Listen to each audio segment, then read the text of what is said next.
One of the questions we get all the time is, how can I make my water softer? The answer to that question is Optimizer.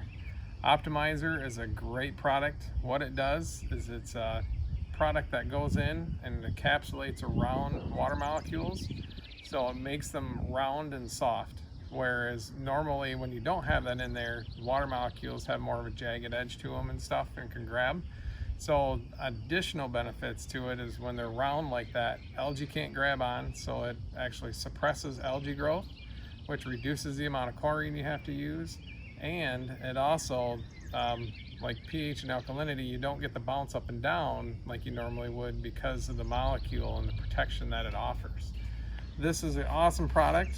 What you want to do is come into the store and we can tell you exactly how much of it you need when you put it in, but it's a super easy application. All you have to do is walk around and you just pour this right into the edge of the pool.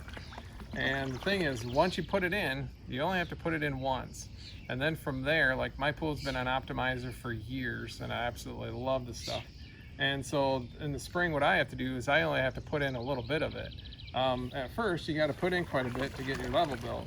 But once it's in there, now you're just adding just a little bit just to maintain it. Thanks for watching.